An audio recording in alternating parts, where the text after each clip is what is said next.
had the eastbound and westbound side closed down.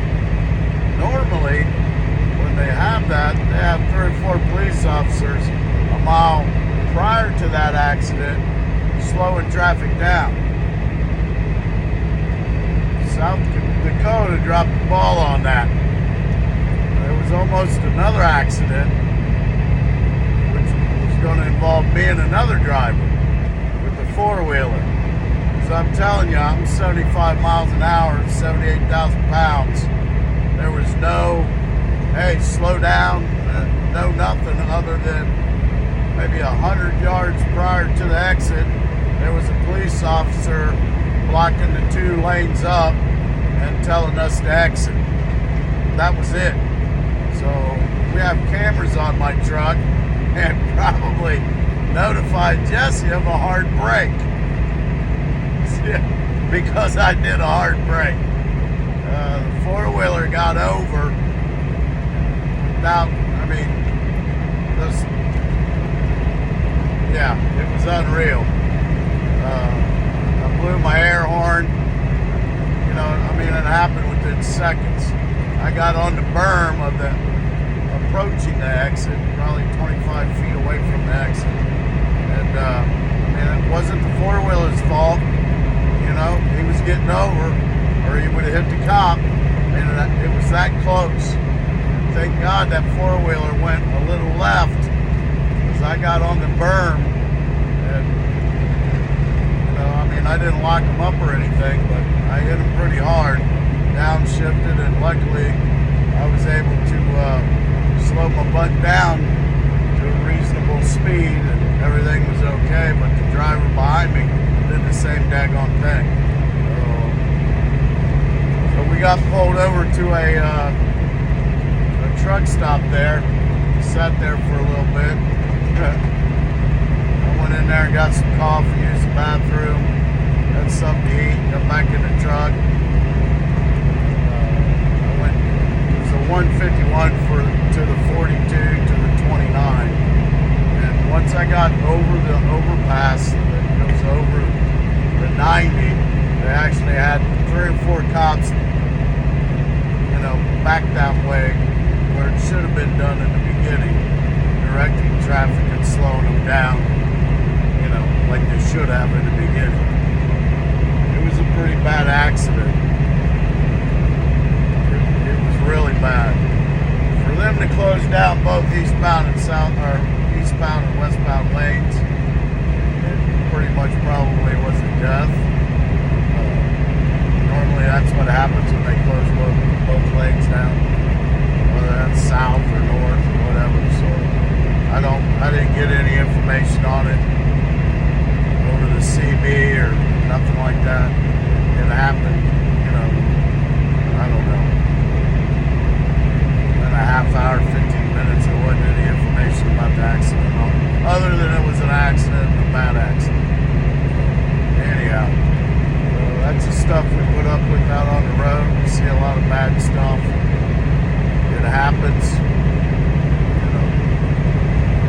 Again, that's why you got to always pay attention when you're driving, night and day, especially at night, more so than during the day. But your head's on a swivel all the time. So Jesse, I know it alerted you.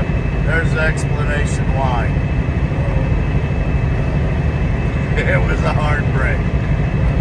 Anyhow, I went from 75 to 30 within seconds somehow. Anyhow,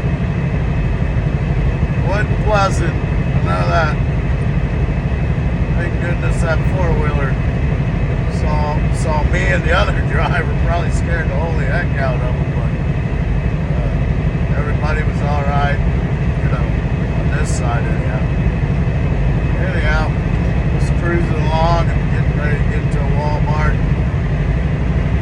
Be a couple 3-hour nap and then hit the road again. I gotta be in Indiana by 12:30 tomorrow to make this delivery. So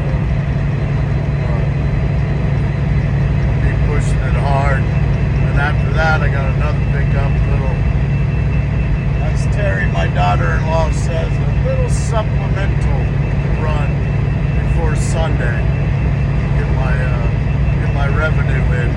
Sunday's my cutoff day. Pretty much Sunday to Sunday, Monday to Sunday is my pay period. So I'm doing a little short run for $1,800 from Indiana, I think, to Maryland. Something like that. Not that many miles, 500, almost 600 miles.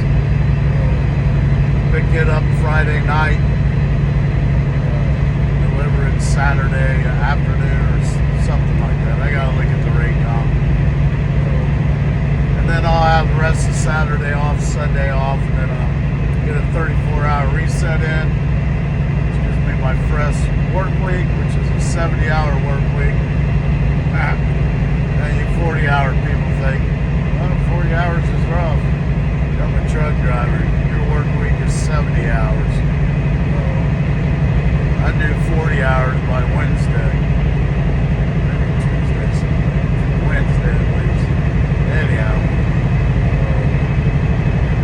So that's what will happen. I'll catch up on my laundry and relax a little bit, watch some movies, chill out. Anyhow. Hope y'all had a good day. Spoke to my buddy George today.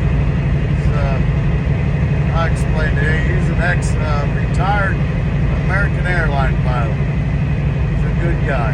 So, George, if you listen, take it easy, buddy. Glad you're doing what you're doing, man.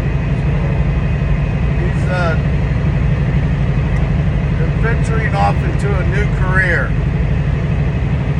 So, anyhow, sounds like he's having a good time doing it, or learning it, anyhow. Best of luck to him. And a lot of people don't know, I get into that. Any airline pilot, federal law, they hang their wings up at 65 years old. My buddy George, I don't know if he wants me to say this or not, but I'm bragging on him. Before George got the law changed, it was 60 years old. They had to hang up their wings. Any pilot, American Airline, Delta, any commercial pilot, passenger pilot, 60 years old, they had to hang them up. George went in front of Congress, House, everything. He got that law changed on his own and his own money. And got that bill passed. It took him a while to do it, but he did it. And got an extra 5 years for all the airline pilots. So, it's something else. But anyhow, y'all be good. I'll catch you tomorrow. I'll show you tomorrow when I deliver this load, what I got to do. You know, check in with the receiver, back it up, and all that stuff. I'll give you a view of that. Y'all be good, stay out of trouble. See ya.